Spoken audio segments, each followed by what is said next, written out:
Oh, hey Dan. Just wanted a quick talk about the Denver-Pittsburgh game. You probably watched or saw the results by now,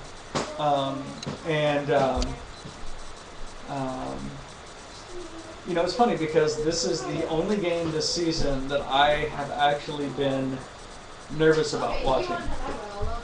Not initially, but I became nervous as I became emotionally involved. And I became emotionally involved because Denver went up by 2 touchdowns.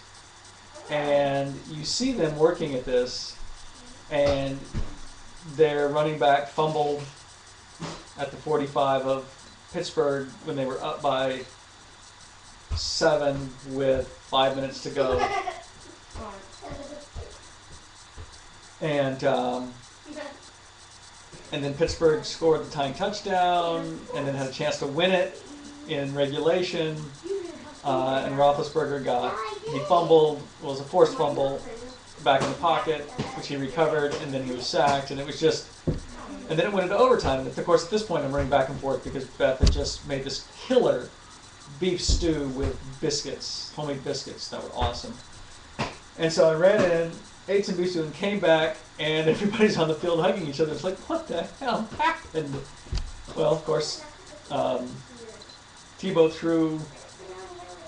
Actually, it was probably one of the very few passes that he completed that the receiver caught it within 10 or 15 yards of the line of scrimmage. And then, of course, promptly stiff-armed the tackler and ran it all the way in for a touchdown. So, I mean, it was pretty cool. It was pretty cool for to see the Broncos win. I know you were you a Broncos fan from having lived in Colorado? I can't remember. I know you're a Cowboys fan. That's misguided, but you know, whatever. And Tebow, I don't know what it is about the guy that part of me wants to root against him, and then the other part of me feels like what has he done to me, right? So he gives God credit for, a good handoff. That's his decision. But have I talked about this before? That Bob Costas actually had done a really great commentary on it, on Tebow, and I would love to listen to it again. Maybe you can even search for that, Bob Costas. It was on 30 Rock. I think that was a show that they do on Sunday nights. Anyway, there's also the very funny Saturday Night Live skit. So if you search for Tebow Saturday Night Live skit in Google, you'll actually come right to SNL's website, and it's funny. But so anyway, I mean, it was an entertaining game. Roethlisberger. It's funny because it's like I don't really like him, but it's like, well, why? All I read, it's based purely on the stuff I read in the media, which, as you know, is, really nothing to judge someone by, right? Because if we're not willing to judge Sandusky's guilt or innocence, then we certainly shouldn't be ready to judge whether, Roethlisberger's a good guy or not. I mean, it certainly falls under the same premise or the same, principle, right? But I was interested in the game because I knew that the Broncos were underdogs, in spite of the fact that they were playing at home. I expected Pittsburgh to win until I saw Roethlisberger hobbling out there, not really able to throw the ball very well. He only threw 1 interception, but still. He was significantly better in the second half, so I'm guessing that the pain meds kicked in. But it was a good game. It was really fun to watch. So I did not watch the Giants and the Falcons debacle for the Falcons because I was swimming, and I will not beleaguer you with the details. Though I did swim a lot of butterfly, so I'm actually hoping I'll shoot some video of me swimming fly. because I'm getting better at it. I really like doing it because it's a harder skill, and I've been working really hard at it, and I like it. So on a different note, your guitar. I saw the guitar you got. You didn't show me any of Ellensburg. All you showed me was the exit, getting there. Although, I admit, you're right. I did know where you were. You were coming down, just cresting, coming from Yakima, down into the Kittitas Valley. And that's just, oh man, I love that drive. I mean, it has a lot of great meaning for me because I was in Yakima often for girlfriend reasons, and so it was nice, nice to see that, brought back great memories, so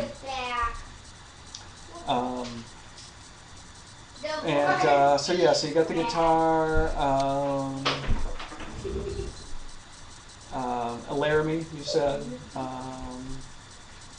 and yes, it does look smaller, so you can take that to Wales. Good, enjoy that. And I look forward to hearing seeing some videos of you singing atop a castle in Wales. So,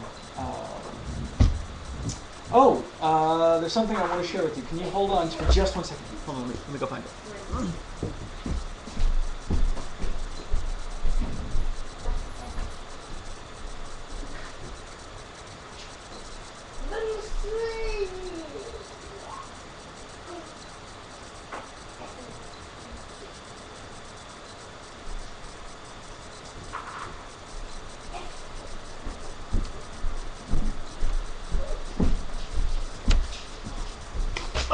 Okay, I'm back.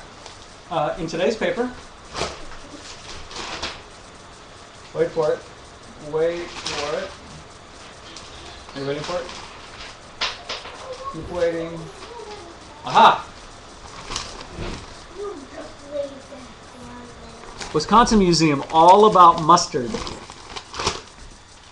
So, let's see. It's in Middleton, Wisconsin.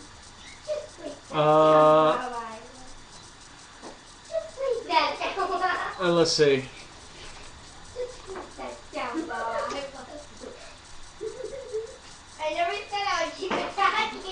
So the National Mustard Museum resides in the basement in Middleton, Wisconsin. Mustards from Azerbaijan to Zimbabwe, A to Z. And this guy left a successful successful law practice to start a mustard museum. So, for information, call 608-831-2222 or go to mustardmuseum.com. So, I think that next time you're out here, we're going to have to go to the Mustard Museum. Now, you still haven't taken me to Bar House or Bar Hike yet, though that was on your list of things to do last time I was out there. So, anyway, that's it. Let's see, Galen has a ski meet this Tuesday or Wednesday. They're going to be skiing up in the city, presumably on all man-made snow, as it's going to be 45 degrees on Tuesday, I think, again. It's supposed to be getting cold again next weekend, like seasonably cold, so 5 degrees for a low and 18 degrees or 15 degrees for a high. So I'm going to have to put my long johns back on, which I've not been wearing.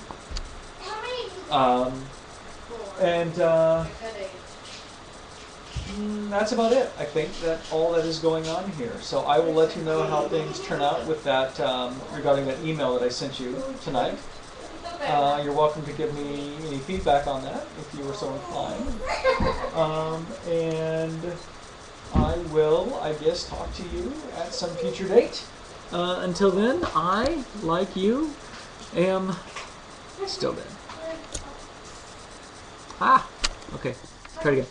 I, like you, am still dead.